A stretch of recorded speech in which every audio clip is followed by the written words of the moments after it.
وكفى وسلام على عباده الذين اصطفى أما بعد أعوذ بالله من الشيطان الرجيم بسم الله الرحمن الرحيم يا أيها الذين آمنوا اتقوا الله وكونوا مع الصادقين وقال الله تعالى في مقام آخر واتبع السبيل من أناب إلي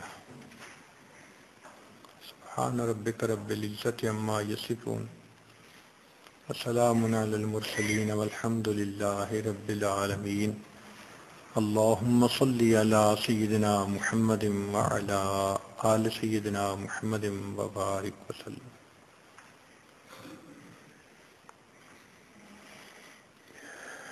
انسان جذبات اور احساسات رکھنے والا ہے اور جب یہ کسی کے ساتھ بیٹھتا ہے تو اس کی باتوں کا اثر لیتا ہے، یہاں تک کہ جن جانوروں کے ساتھ وقت گزارتا ہے ان جانوروں کا اثر اس پہ منتقل ہوتا ہے. علماء نے لکھا ہے کہ جو بکریاں پالنے والے لوگ ہیں ان میں عاجزی ہوتی ہے، جو گھوڑے پالنے والے لوگ ہیں ان میں بہادری ہوتی ہے، جو اونٹ پالنے والے ہیں ان میں ضد ہٹ دھرمی ہوتی ہے. تو اگر جانوروں کا اثر انسان کے اوپر پڑتا ہے تو انسان کا اثر کیوں نہیں پڑے گا؟ دستور یہ ہے کہ نیک بندے کا اثر نیک پڑتا ہے، برے کا اثر برا پڑتا ہے. نبی پاک صلی اللہ علیہ وسلم نے ایک مثال سے بات سمجھائی. فرمایا کہ جو نیک آدمی ہے، نیک دوست ہے، اس کی مثال عطار کی دکان کی مانند ہے. اگر تم اس کے جا پر بیٹھو گے تو تمہیں خوشبو آئے گی، اور ہو سکتا ہے کہ تعلق کی وجہ سے وہ تمہیں خوشبو دے ہی دے، نہ بھی دے تو جتنی دیر بیٹھیں گے خوشبو تو آئے گی ہی صحیح. اور برے بندے کی مثال لوہے کی بھٹی والے کی مانند ہے. کوئلہ جلتا ہے تو جو وہاں بیٹھتا ہے یا تو اس کو آگ محسوس ہوتی ہے، گرمی، اور گرمی سے بچ بھی جائے تو کوئلے کی سیاہی تو ملتی ہی ہے. تو نیک کی مثال خوشبو کی مانند، برے کی مثال کوئلے کی سیاہی کی مانند.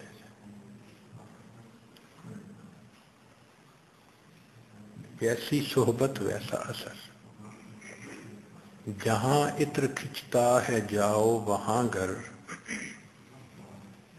جہاں عطر کھنچتا ہے جاؤ وہاں گھر، تو آؤ گے ایک روز کپڑے بسا کر. جہاں عطر کھنچتا ہے اگر وہاں جائیں گے تو ایک دن آپ کے کپڑوں پہ بھی خوشبو لگی ہوگی. جہاں عطر کھنچتا ہے جاؤ وہاں گھر، تو آؤ گے ایک روز کپڑے بسا کر.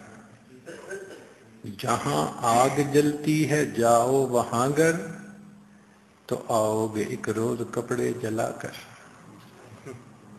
جہاں آگ جلتی ہے وہاں جاؤ گے تو کپڑے جلا بیٹھو گے.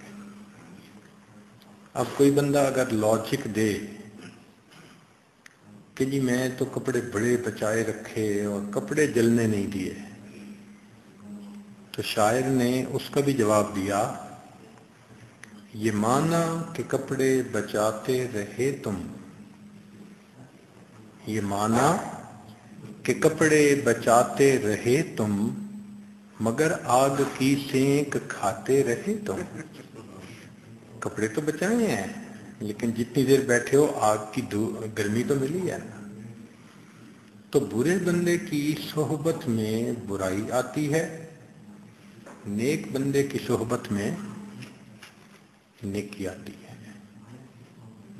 اور حدیث پاک سے بھی اس کا ثبوت ملتا ہے. ایک صحابی تھے،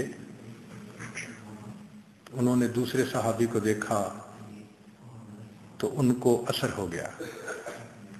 نبی علیہ السلام کے سامنے معاملہ پہنچا تو آپ صلی اللہ علیہ وسلم نے اس کا حل بتایا کہ نظر کا حل کیسے کرنا ہے، اور فرمایا العین حق، کہ نظر کا لگ جانا یہ حق ہے، نظر اثر کرتی ہے. تو جس نظر کے اندر عداوت ہو، دشمنی ہو، وہ نظر اگر دوسرے پہ اثر کر لیتی ہے تو جس نظر کے اندر محبت ہو، اخلاص ہو، للہیت ہو، وہ نظر کیوں نہیں اثر کر سکتی؟ یہ اللہ والوں کی نظر ہوتی ہے جو بندے پہ اثر کر جاتی ہے. اس لیے فرمایا کہ اے ایمان والو، اللہ سے ڈرو اور سچوں کے ساتھ رہو، کیونکہ ساتھ رہنے سے انسان کو بہت فائدہ ہوتا ہے، بہت فائدہ ہوتا ہے. چنانچہ ہمارا یہ سلسلہ عالیہ نقشبندیہ، اس میں صحبت کی بہت زیادہ تلقین کی جاتی ہے کہ انسان نیک صحبت میں وقت گزارے، شیخ کی صحبت میں وقت گزارے. شیخ کی صحبت میں وقت گزارنے سے باطن کی بیماریاں بہت جلدی انسان کے اندر سے نکل جاتی ہیں. ایک لمحے کی صحبت رخ بدل کے رکھ دیتی ہے. ہم اپنے شیخ کو دیکھتے تھے، کتنے لوگ آتے تھے، بس ایک مرتبہ چہرہ دیکھتے تھے، زندگی بدل جاتی تھی، رخ بدل جاتی تھی. کتنے علماء تھے ہمیں کہتے تھے ہم آپ کے شیخ سے ملنا چاہتے ہیں، ہم یہ سوال پوچھیں گے، یہ پوچھیں گے. ہم کہتے تھے ضرور پوچھنا، لیکن جیسے ہی حضرت کا چہرہ دیکھتے تھے سب سوال بھول جاتے تھے. پھر میں ان کو شعر سناتا تھا، اے لقائے تو جواب ہر سوال، اے لقائے تو جواب ہر سوال، بات مشکل حل شود بے کیل و کال.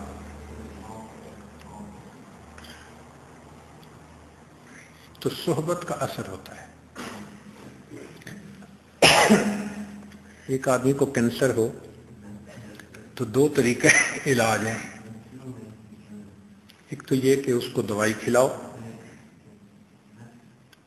دوائی کھلائیں گے تو وہ کینسر کو کنٹرول کرے گی، مگر اس کے اثرات ذرا دیر سے ہوتے ہیں، مہینے بعد، 2 مہینے بعد، 3 مہینے بعد، 6 مہینے بعد جا کے اس کا اثر ہوتا ہے جو دوائی کھاتے ہیں. اور ایک طریقہ کار شعاؤں والا ہوتا ہے، وہ اسی وقت بس کینسر والے کو سامنے لے جاؤ، شعائیں ڈالو، کینسر برن ہو گیا، ختم. یہ سریع الاثر ہے.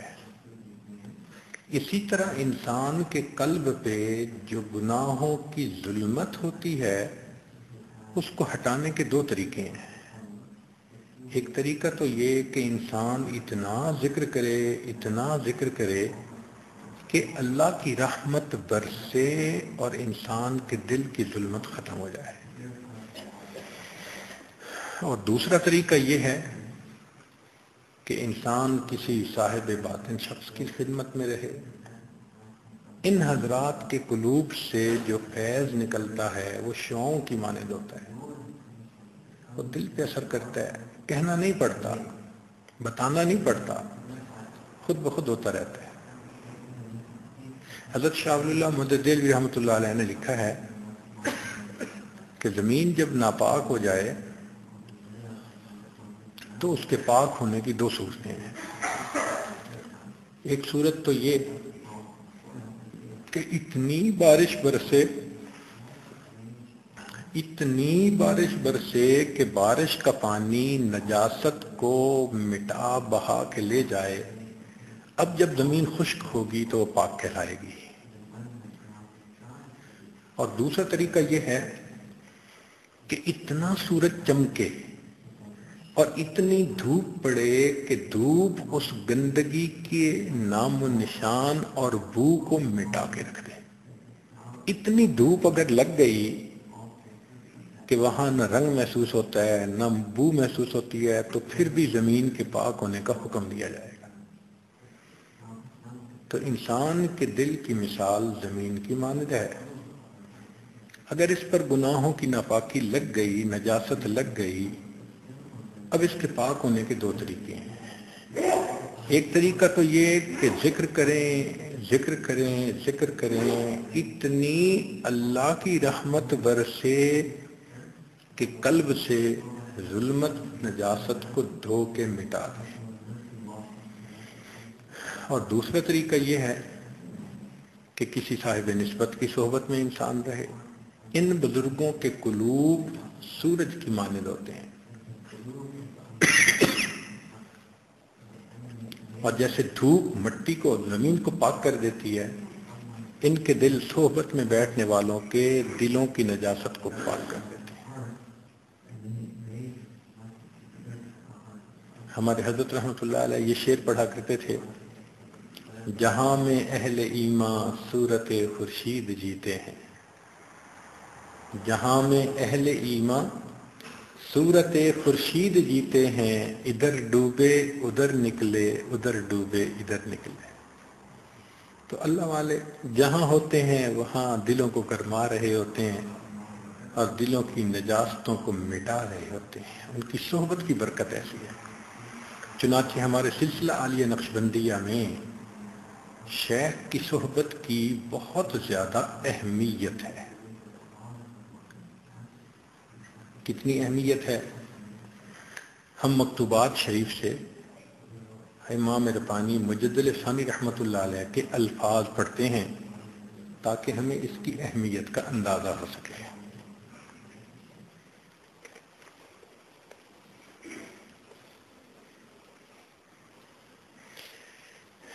فرماتے ہیں کہ حضرت خواجہ عبید اللہ احرار رحمۃ اللہ علیہ نے فرمایا ہے کہ ہم چند درویش ایک جگہ جمع تھے، اللہ والوں کی مجلس تھی، محفل تھی۔ جمعہ کے دن کی اس ساعت کے متعلق گفتگو شروع ہو گئی جس میں دعا مقبول ہوتی ہے، یعنی کچھ اللہ والے تھے تو آپس میں گفتگو ہوئی کہ جمعہ کے دن ایک ساعت اجابت ہے، وہ اگر کوئی پائے تو کیا مانگے۔ چنانچہ اس ساعت کے متعلق گفتگو شروع ہو گئی جس میں دعا مقبول ہوتی ہے کہ اگر وہ ساعت میسر آ جائے تو اللہ تعالی سے کس چیز کی درخواست کرنی چاہیے، کیا مانگنا چاہیے۔ چنانچہ ہر شخص نے اپنی سمجھ کے مطابق کسی ایک چیز کے لیے کہا، ہر بندے نے اپنا اپنا بتایا کہ یہ مانگیں یہ مانگیں یہ مانگیں۔ جب میری نوبت آئی، یعنی خواجہ عبید اللہ احرار رحمۃ اللہ علیہ فرماتے ہیں کہ جب میری باری آئی تو میں نے کہا کہ ارباب جمعیت کی صحبت کی درخواست کرنی چاہیے۔ اس ساعت اجابت میں یہ دعا مانگنی چاہیے کہ اللہ تعالیٰ جمعیت والے لوگوں کی صحبت نصیب فرما دے، جن کے دلوں میں جمعیت ہوتی ہے، تفرقہ نہیں ہوتا۔ یہ دو لفظ ہیں جو مکتوبات میں بہت استعمال ہوتے ہیں۔ ایک تفرقہ، یعنی جب وصف سے آئیں، خیالات آئیں تو اس کیفیت کو تفرقہ کہیں گے، اور جب رجوع اللہ کامل ہو تو اس کو جمعیت کہیں گے۔ تو فرماتے ہیں کہ ارباب جمعیت کی صحبت نصیب ہو جائے، میں ساعت اجابت میں یہ مانگوں گا۔ اب ذرا سوچئے کہ اتنے بڑے بزرگ، اللہ اکبر کبیرہ، جنت نہیں مانگ رہے، کچھ اور نہیں مانگ رہے، اللہ والوں کی صحبت۔ اس کا مطلب ہے کہ صحبت میں باقی تمام نعمتیں خود بخود مل جاتی ہیں۔ ہم رجال لا یشقی جلیسہم، یہ وہ بندے ہیں جن کا ساتھ رہنے والا بدبخت نہیں ہوتا۔ تو فرماتے ہیں کہ میں نے کہا کہ ارباب جمعیت کی صحبت کی درخواست کرنی چاہیے تاکہ اس کے ضمن میں تمام سعادتیں میسر آ جائیں، تو اس کے ضمن میں باقی سب چیزیں مل جائیں گی۔ جنت بھی مل جائے گی، اللہ کی رضا بھی مل جائے گی، نیکی بھی مل جائے گی، تو فرماتے ہیں کہ میں نے کہا کہ یہ مانگنا چاہیے۔ تو اس سے اندازہ لگائیں کہ ہمارے اس سلسلہ عالیہ میں صحبت شیخ کی کتنی اہمیت ہے کہ ایک اتنے بڑے بزرگ، سبحان اللہ، خواجہ عبید اللہ احرار رحمۃ اللہ علیہ سے تو وقت کے بادشاہ بیعت تھے، اتنے لوگ بیعت تھے کہ فرمایا کرتے تھے اگر میں پیری مریدی کرتا تو دنیا میں کسی پیر کو کوئی مرید نہ ملتا، اگر میں پیری مریدی کرتا تو دنیا میں کسی پیر کو کوئی مرید نہ ملتا، مگر مجھے تو اللہ نے کسی اور مقصد کے لیے پیدا کیا، اور وہ نبی علیہ السلام کی سنت کا احیاء ہے، میں تو سنت کو زندہ کرنے کے لیے پیدا کیا گیا۔ تو ایسے بزرگ لاکھوں مرید ان سے، اللہ اکبر، اللہ نے ان کو دنیا کا بھی بہت مال دولت دی تھی۔ ان کے جو گھوڑے تھے، ان کے جو کھونٹے ہوتے تھے وہ سونے اور چاندی کے ہوتے تھے، میخیں، سونے اور چاندی کی میخیں بنائی جاتی تھی گھوڑوں کو باندھنے کے لیے، اور جو خیمہ لگتا تھا خیمے کی کیلیں جو تھیں وہ سونے چاندی کی ہوتی تھی۔ اللہ نے بہت غنی کیا تھا۔ مولانا جامی رحمۃ اللہ علیہ نے سنا کہ بھئی بڑے بزرگ ہیں، تو چلو جائیں ذرا دیکھیں، نیک ہوئے، بزرگ ہوئے تو بھئی بیعت کریں گے۔ تو مولانا جامی رحمۃ اللہ علیہ جب وہاں گئے اور دیکھا کہ بھئی قالین بچھے ہوئے ہیں اور شاہانہ منظر ہے، تو مولانا نے دور سے کہا نہ مرد است آں کہ دنیا دوست دارد، وہ مرد نہیں ہوتا جو دنیا کو اپنا دوست بنائے۔ تو مولانا کے یہ تاثرات تھے، اور مولانا وہیں سے واپس آ گئے کہ ملتے بھی نہیں ہیں، کیا ضرورت ہے ملنے کی جب اتنی دنیا ہے ان کے آگے پیچھے۔ راستے میں تھکے ہوئے تھے، ایک مسجد میں سو گئے، خواب دیکھا قیامت کا دن ہے اور افراتفری ہے، نفسا نفسی ہے۔ مولانا بھی اس وقت ادھر ادھر دیکھتے ہیں تو ان کے گرد ایک ہجوم لگ گیا لوگوں کا۔ کون؟ کہنے لگے کہ ہم حق والے ہیں، کسی نے کہا غیبت کی تھی، کسی نے کہا دل دکھایا تھا، ہمیں ہمارا حق دو۔ اب وہ حق مانگنے والے اتنے تھے کہ ساری نیکیاں دے دیتے تو بھی حق والوں کو پوری نہ آتی۔ تو مولانا بڑے پچھتائے کہ یہ میرے ساتھ کیا بنا، پسینے میں شرابور، بہت خوف زدہ کہ یا اللہ میں کسی طرح تو بچ جاؤں ان سے۔ اتنے میں کیا دیکھا کہ خواجہ عبید اللہ احرار رحمۃ اللہ علیہ گھوڑے پہ سوار ہیں اور وہ گزر رہے ہیں، اور ان کے پیچھے لاکھوں لوگ ہیں جو چل رہے ہیں۔ تو جب قریب سے گزرے تو انہوں نے دیکھا مولانا جامی رحمۃ اللہ علیہ کو، تو روک لیا گھوڑا اور پوچھا کہ مولانا کیوں پریشان ہیں؟ یہ حق مانگنے والے ہیں اور میں تو اتنی نیکیاں ہیں نہیں جو دے سکوں۔ تو مولانا نے کہا اچھا، وہ جو ہمارا خزانہ ہے، نامہ اعمال ہے، اس میں سے پیمنٹ کر دو۔ یہ کہہ کے آگے چلے گئے۔ تو مولانا کی آنکھ کھل گئی۔ اب مولانا عالم تو بڑے تھے نا، سوچنے لگے کہ مجھے یہ اشارہ ملا ہے کہ مجھے یقیناً ان سے فائدہ ملے گا، لہذا دوبارہ پھر گئے کہ اب میں جاؤں گا، ملوں گا، بات چیت کروں گا۔ تو جب دوبارہ گئے، ملے، مسافہ کیا، سلام کیا، تو حضرت نے پوچھا کہ مولانا جب پہلی مرتبہ آئے تھے تو کیا کہہ کے گئے تھے؟ یہ کشف تھا، اللہ نے ان کو کھول دیا تھا۔ مولانا پہلے آئے تھے تو کیا کہہ کے گئے تھے؟ مولانا شرمندہ، نہیں حضرت نہیں کہو مولانا، کہو کیا کہہ کے گئے تھے؟ حضرت بس مجھے غلطی لگ گئی تھی، میں دیکھ کے دنیا کی ریل پیل کو سمجھا کہ شاید دنیا دار ہیں یہ، تو میں نے کہا تھا نہ مرد است آں کہ دنیا دوست دارد۔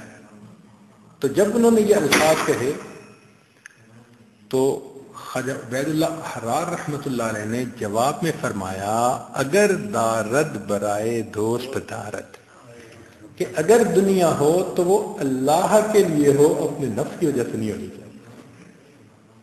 ایسے بڑے بزرگ جو تھے ماشاءاللہ، وہ فرماتے ہیں کہ اگر مجھے جمعہ کی ساعت اجابت مل جائے تو میں نیک لوگوں کی صحبت اللہ سے مانگوں گا، اس صحبت کے ضمن میں تو مجھے ساری سعادتیں نصیب ہو جائیں گی۔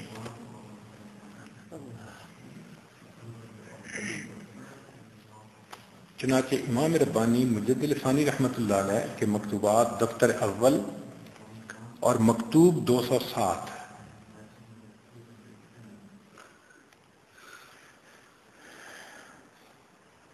حضرت فرماتے ہیں ہاں بدنوں کے قرب کو دلوں کے قرب میں عظیم تاثیر حاصل ہے۔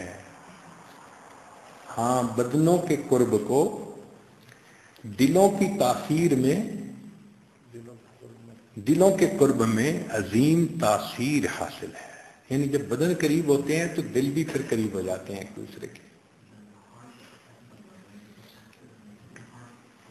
یہی وجہ ہے کہ کوئی ولی صحابی کے مرتبہ کو نہیں پہنچا، یہی وجہ ہے کہ کوئی ولی صحابی کے مرتبے کو نہیں پہنچا، حالانکہ اولیاء نے اتنی عبادتیں کی، اتنا دین کا کام کیا، مگر کسی صحابی کے رتبے کو نہیں پہنچے۔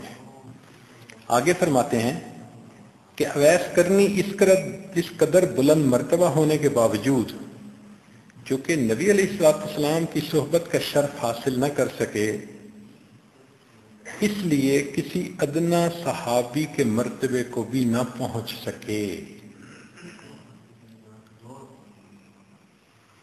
کسی شخص نے عبداللہ ابن مبارک رحمۃ اللہ علیہ سے پوچھا کہ حضرت معاویہ رضی اللہ عنہ افضل ہیں یا عمر بن عبدالعزیز رحمۃ اللہ علیہ؟ حضرت معاویہ رضی اللہ عنہ کا جو دور تھا نا، وہ بہت آپس میں جنگوں کا دور تھا، اور عمر بن عبدالعزیز رحمۃ اللہ علیہ کا دور امن امان اور انصاف کا دور تھا، بہت انصاف کا دور، سکون کا دور۔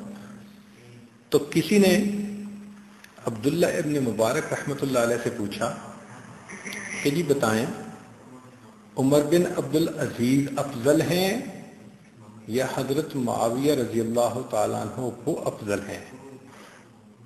تو جب انہوں نے یہ پوچھا تو انہوں نے جواب دیا کہ وہ غبار جو رسول اللہ صلی اللہ علیہ وسلم کے ساتھ جہاد میں نکلتے ہوئے حضرت معاویہ رضی اللہ عنہ کے گھوڑے کے نتنوں میں گیا تھا، وہ غبار بھی عمر بن عبدالعزیز سے افضل ہے۔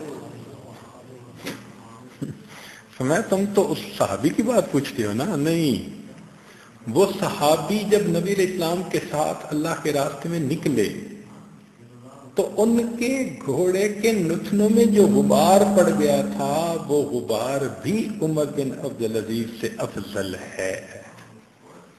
تو اس سے سوچئے کہ صحبت سے انسان کو کیا قرب ملتا ہے، کیا مرتبہ ملتا ہے۔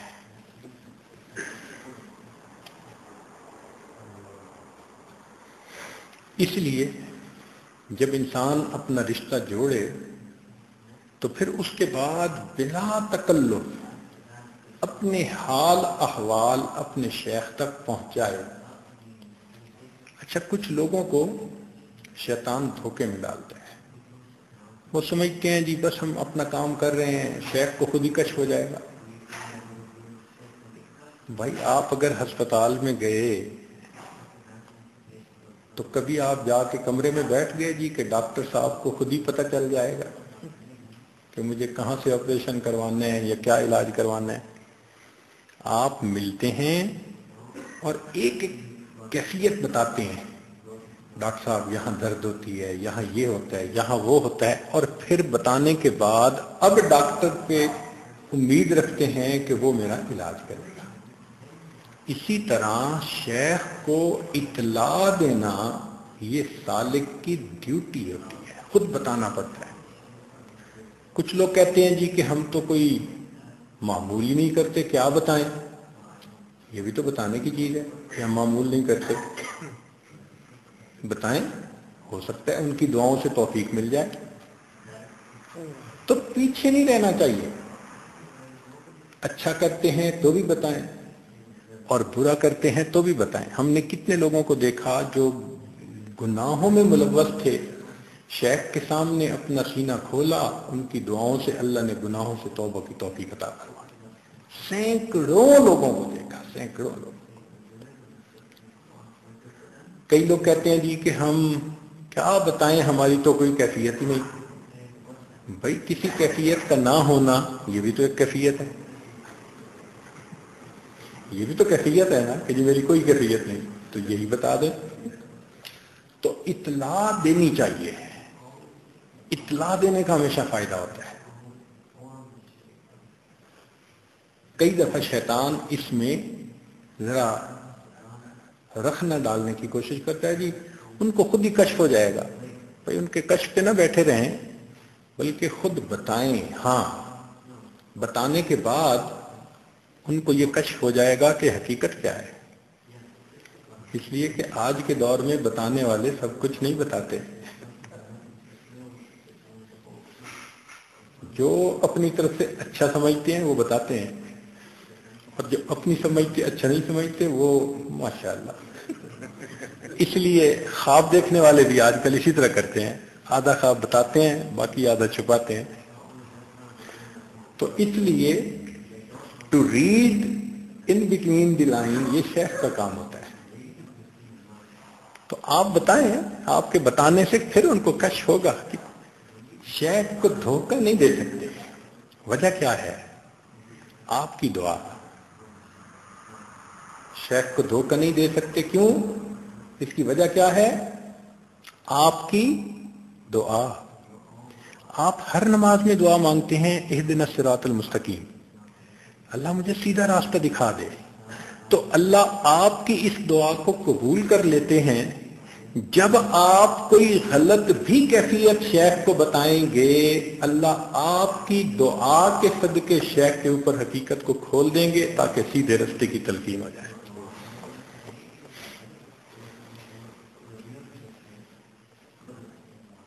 اس لیے ہمارے حضرت رحمۃ اللہ علیہ, اللہ اکبر, ایک مرتبہ کسی نے کہہ دیا حضرت وہ فلاں آیا ہے آپ کے سامنے. او حضرت کے چہرے پہ جلال. فرمانے لگے میں لعنت بھیجتا ہوں اس شیخ کو جس کے پاس مرید آئے اور اس کو یہ پتہ نہ چلے کہ یہ کیا نیت لے کر آیا ہے. یہ الفاظ کے میں لعنت بھیجتا ہوں ایسے شیخ پر کہ مرید جس کے پاس آئے اور اس کو یہ پتہ نہ چلے کہ یہ کیا نیت لے کے آیا ہے. تو مشائخ کو دھوکہ نہیں دے سکتے. ان کے ساتھ نسبت کی نور ہوتا ہے اور اللہ کی مدد ہوتی ہے, اور آپ کی دعاؤں کے صدقے اللہ ان کے اوپر معاملے کو کھول دیتے ہیں. تو اس لیے آپ اپنے حالات بتائیں, اپنی ڈیوٹی پوری کریں, پھر حقیقت اللہ ان کو سمجھا دیں گے. پھر اس کا علاج کیا ہے اللہ یہ بھی سمجھا دیں گے. تو یہ چیز ضروری ہے کہ تکلف درمیان میں نہ آنے پائے. اور جی ہم تو ذرا گھبراتے ہیں شیخ کے پاس. نہیں, گھبراہٹ کس بات کی؟ تو اس لیے شیطان کا یہ حربہ نہ چلنے دیں, بلکہ بے تکلف شیخ کے ساتھ اپنے حالات کو بتانے والا معاملہ رکھیں. حضرت اپنے ایک مکتوب میں لکھتے ہیں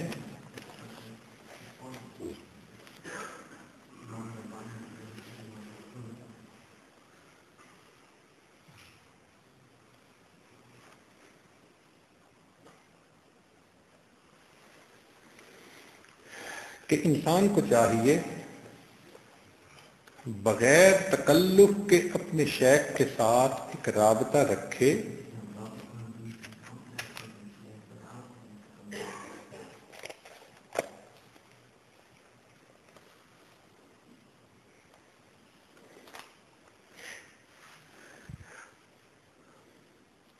چنانچہ اپنے حالات جتنا بھی ہو بلا تکلف اپنے شیخ کو پہنچائے. اس لیے دو چیزیں ہمارے اس سلسلے میں بہت اہمیت رکھتی ہیں، ایک اتباع سنت اور دوسرا صحبت شیخ۔ باقی سلاسل کے بزرگوں نے لکھا ہے کہ ہم مجاہدے کے ذریعے سلوک کو طے کرواتے ہیں، اور ہمارے مشائخ نے لکھا کہ ہم اتباع سنت کے ذریعے سلوک کو طے کرواتے ہیں۔ تو یہ دو چیزیں ہمارے سلسلے کا امتیاز ہیں، ایک صحبت شیخ اور ایک، تو فرماتے ہیں کہ دو چیزوں کی محافظت کرنا لازم اور ضروری ہے، ایک صاحب شریعت علیہ الصلاۃ والسلام کی متابعت یعنی نبی علیہ السلام کی اتباع، اور دوسرا شیخ مقتدیٰ کی محبت۔ یہ دو چیزیں اہم ہیں۔ اب ذرا اگلی بات سنیے گا کہ حضرت مجدد صاحب کیا فرماتے ہیں۔ ان دو چیزوں کے ساتھ اگر اور کچھ بھی دیں تو سب ہی نعمت ہے، یعنی یہ دو چیزوں کے ساتھ کچھ حالات، احوال و مواجید یہ مل جائیں تو بڑی نعمت ہے۔ ان دو چیزوں کے ساتھ اگر اور کچھ دے دیں تو وہ نعمت ہے، اگر کچھ بھی نہ دیں لیکن یہ دو چیزیں راخر اور مضبوط ہوں تو پھر کچھ غم نہیں، آخر کار دے دیں گے،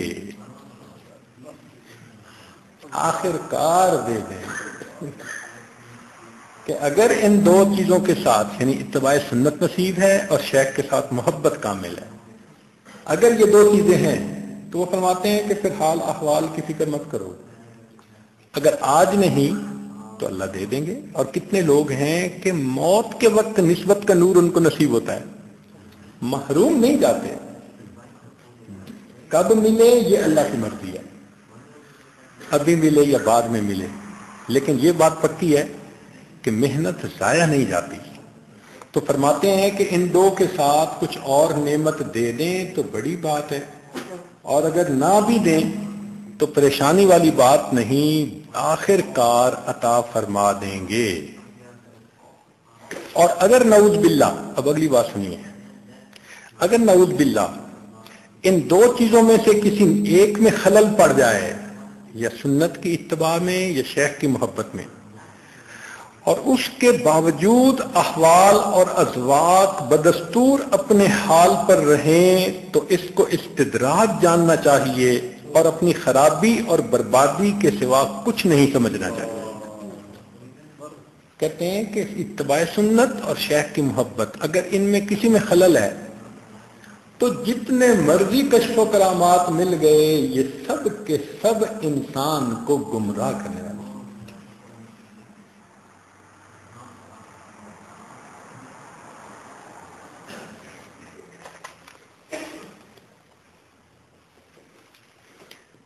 تو ایک سنت کی اتباع اور دوسرا محبت شیخ۔ یہ ایک مکتوب ہے، مکتوبات معصومیہ دفتر اول، مکتوب نمبر 78۔ اس میں حضرت خواجہ معصوم رحمۃ اللہ علیہ لکھتے ہیں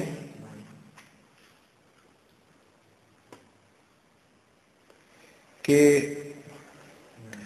سایہ رہبر بہ است از ذکر حق، یہ خواجہ معصوم رحمۃ اللہ نے لکھا ہے اور اس کو نقل کیا ہے خواجہ عبید اللہ احرار رحمۃ اللہ علیہ کی طرف سے، کہ رہبر کا سایہ اللہ تعالی کے ذکر سے بھی زیادہ انسان کے لیے فائدہ مند ہوتا ہے۔ سایہ رہبر بہ است از ذکر حق، کیونکہ اگر اللہ کا ذکر کرتا رہے گا اکیلے میں تو شیطان بہکائے گا، بھٹکا دے گا، اور شیخ کا سایہ رہا اور ذکر نہیں بھی کرے گا تو رہے گا سیدھے راستے۔ چنانچہ حضرت بایزید بستامی رحمۃ اللہ علیہ کا ایک مرید تھا، اس کو روز خواب میں جنت نظر آتی، جنت کے باغ نظر آتے، وہ وہاں پر خوب انجوائے کرتا۔ اس نے لوگوں کو بتانا شروع کیا کہ اب تو میرا درجہ اتنا بلند ہو گیا کہ میں روز جنت کے باغوں کی سیر کرتا ہوں۔ حضرت خواجہ صاحب کو پتہ چل گیا، چنانچہ ایک دن وہ ملنے کے لیے آیا تو خواجہ صاحب نے پوچھا، بھائی سنیں آپ کو روز جنت کی زیارت ہوتی ہے؟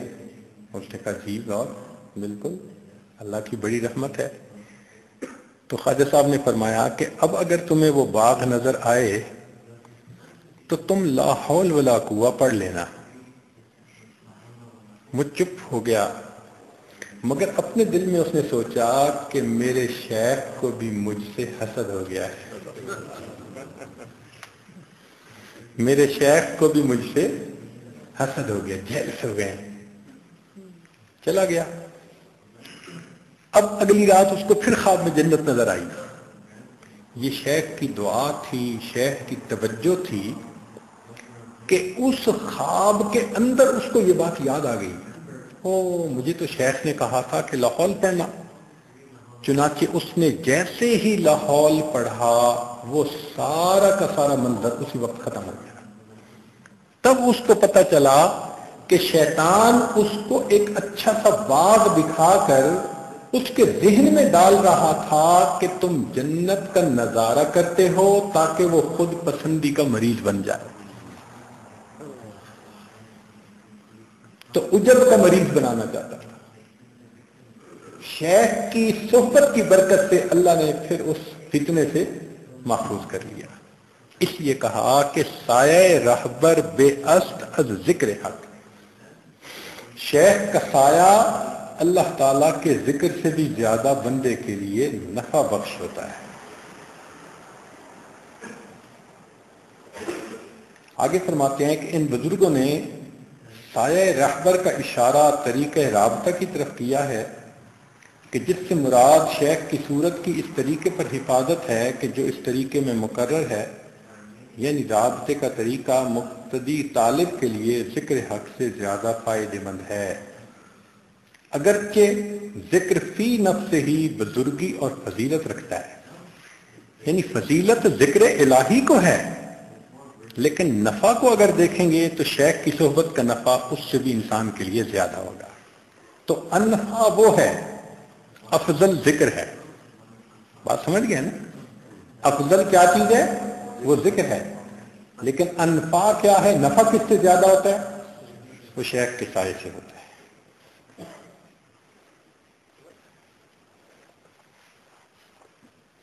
ایک مکتوب میں امام ربانی حضرت مجدد الفانی رحمۃ اللہ علیہ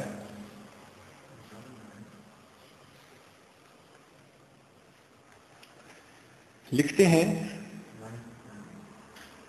ذرا سوچئے کہ ان کے نزدیک یہ جو درد ہے اللہ کی محبت کا حاصل ہو جانا، اس کا کیا مقام ہے؟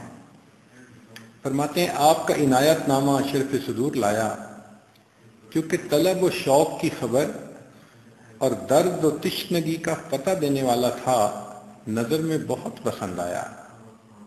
چونکہ اس کو پڑھ کے پتہ چلا کہ آپ کے دل میں درد ہے اور شوق ہے اور تشنگی ہے اللہ کی محبت کی شراب پینے کی، کیونکہ طلب مطلوب کے حاصل ہونے کی بشارت دیتی ہے اور درد مقصود تک پہنچنے کی تمہید ہے۔ یعنی جب درد مل جاتا ہے تو اس کا مطلب ہے کہ منزل مل جائے گی۔ ایک بزرگ فرماتے تھے، اگر نہ خواست داد نہ داد خواست، عجیب بات کہی ہے، اگر نہ خواست داد کہ اگر اللہ تعالیٰ دینا نہ چاہتا، نہ داد خواست تو پھر طلب ہی نہ دیتا، جب طلب دے دی تو اس کا مطلب دینا چاہتا ہے۔ اگر نہ خواست داد، اگر نہ دینا چاہتا، نہ داد خاص تو پھر اللہ تعالیٰ یہ درد نہ دیتا، یہ طلب نہ دیتا۔ تو من جدہ فقد وجدہ، من طلب فقد وجدہ۔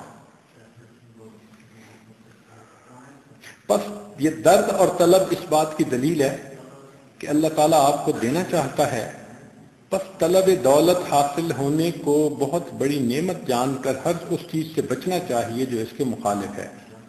ایسا نہ ہو کہ اس میں کوئی فطور واقع ہو جائے اور اس حرارت میں کوئی ٹھنڈک آ جائے